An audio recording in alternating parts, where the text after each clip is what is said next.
welcome to Roots of Today, the podcast where the past meets the present. With every episode, we journey through time, uncovering the lessons, parallels, and connections between historical milestones and current events to create a deeper understanding of the compelling stories and issues that shape the news. In Portland, Oregon, a prolonged protest encampment outside the ice field office in the South Waterfront neighborhood has entered its fifth month, marking one of the most persistent standoffs over immigration policy and federal presence in recent U.S. politics. The modern wave of protests began June 4, 2025, in part as a local echo of nationwide unrest over ICE raids and immigration enforcement practices.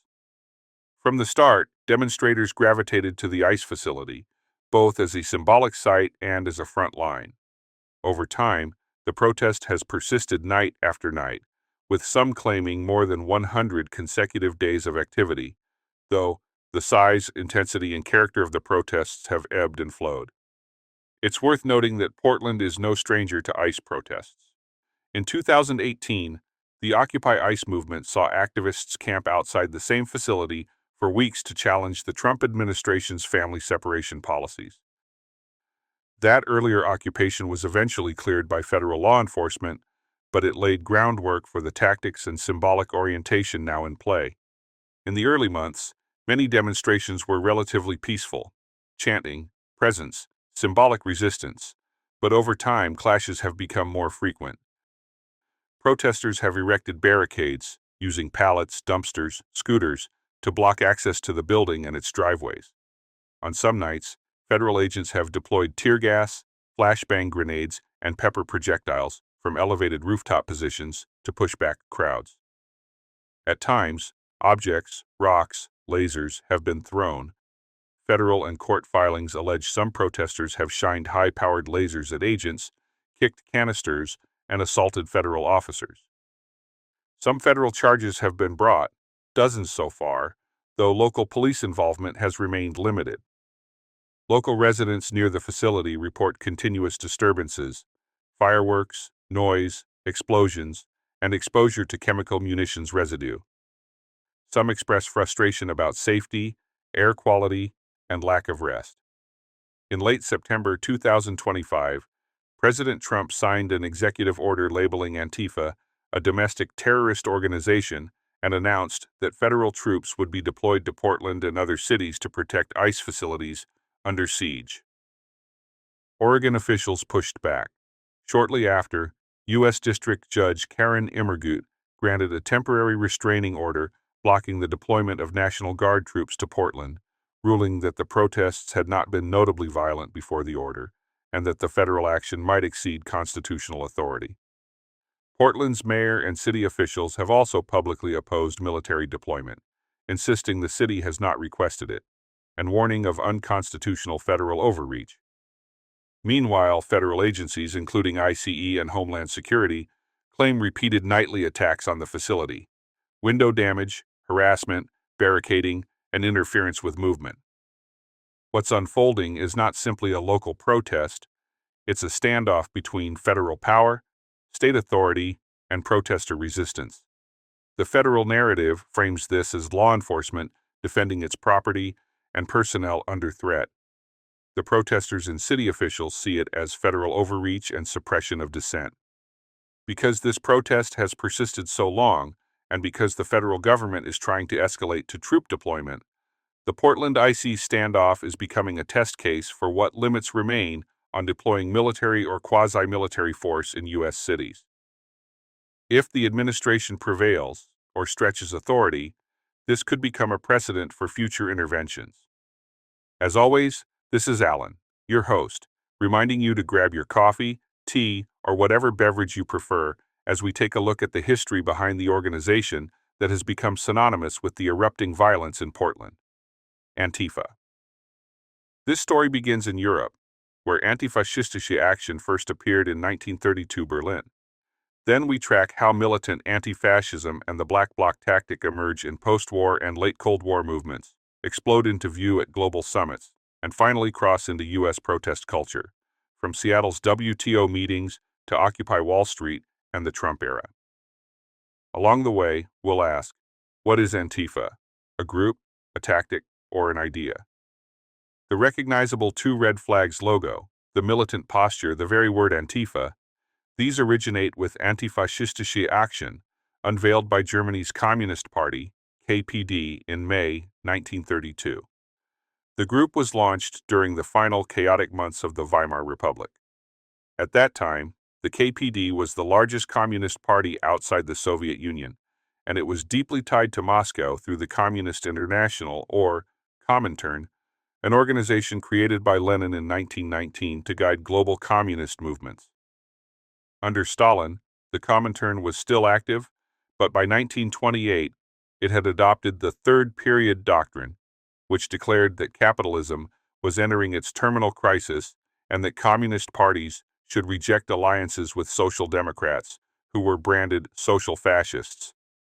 That policy effectively isolated the KPD from the more moderate SPD, Social Democrats, and deepened divisions on the left, divisions that Hitler later exploited.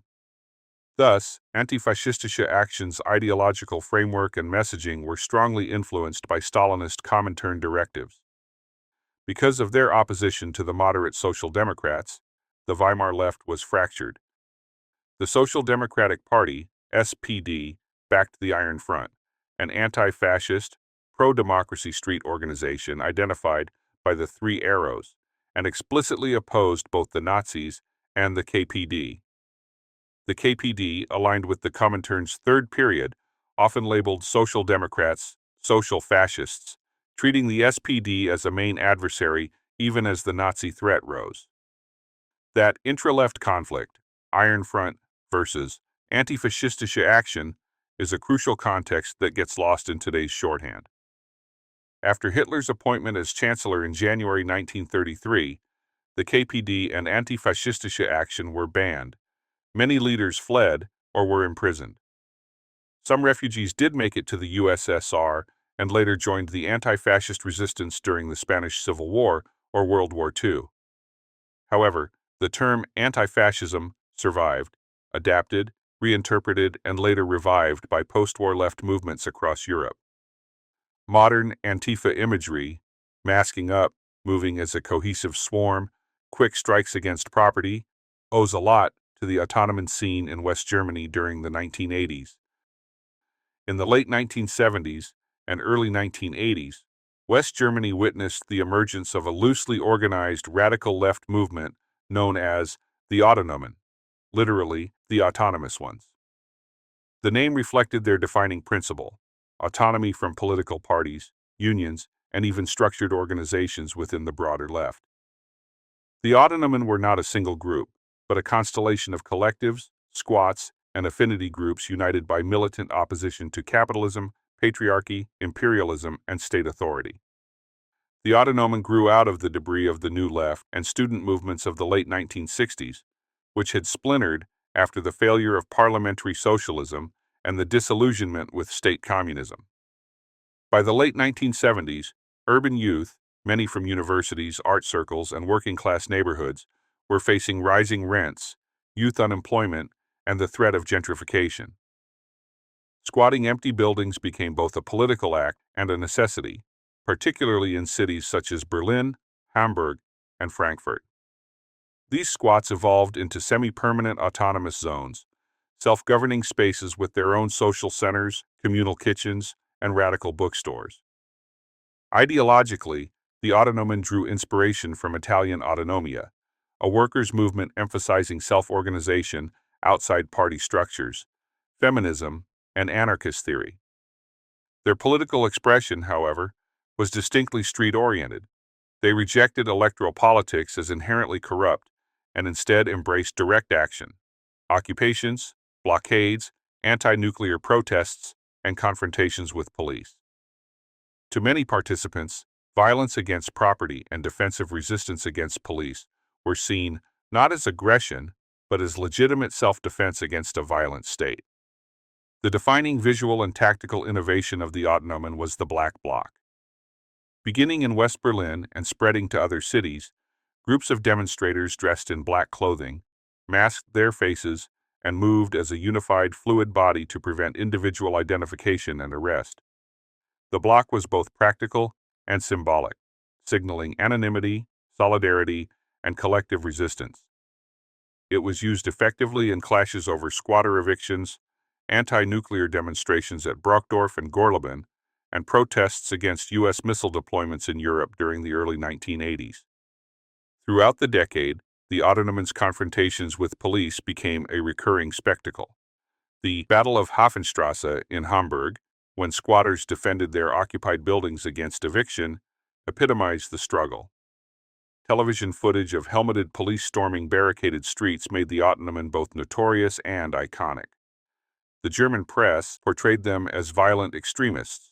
Sympathizers saw them as the front line of a fight against militarization and capitalist urban policy.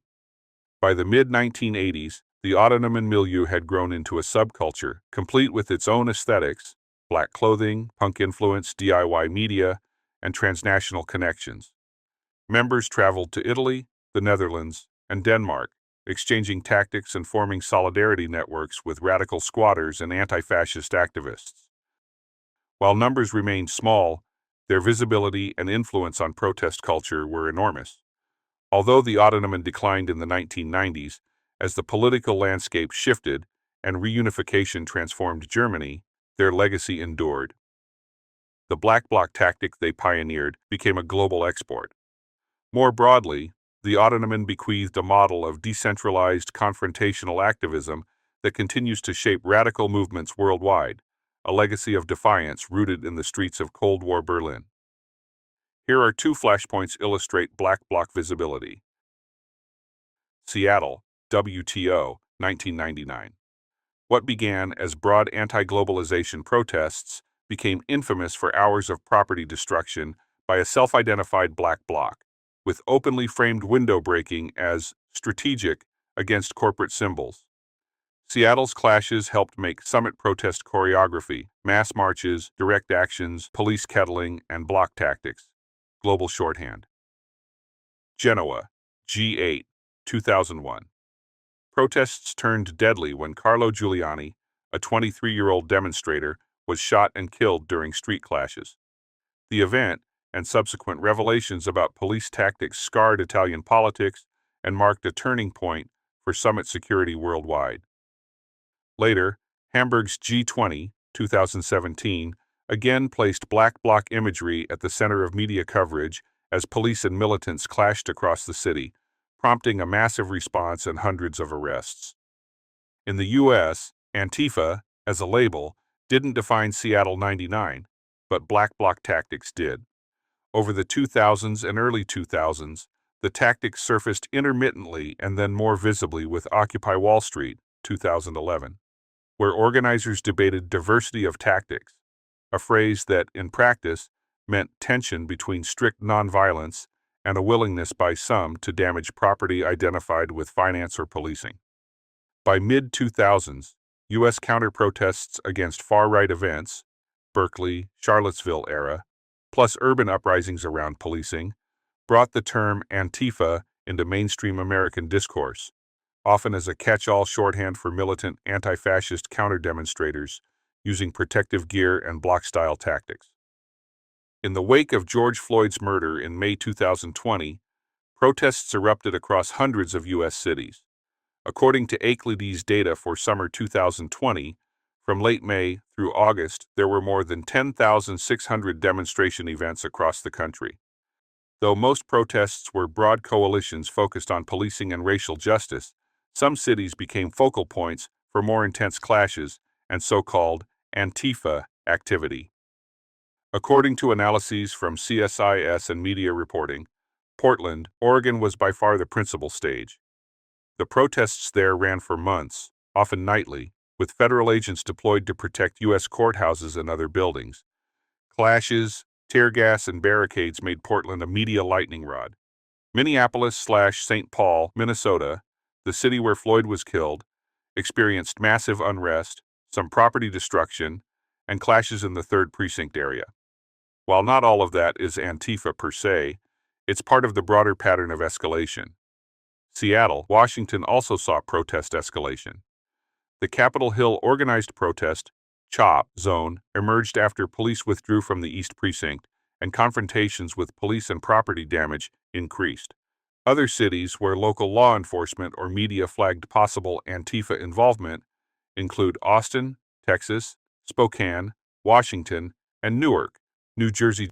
For example, authorities claimed possible Antifa involvement in looting or arson. However, many scholars caution that labeling every act of unrest Antifa overstates the movement's presence.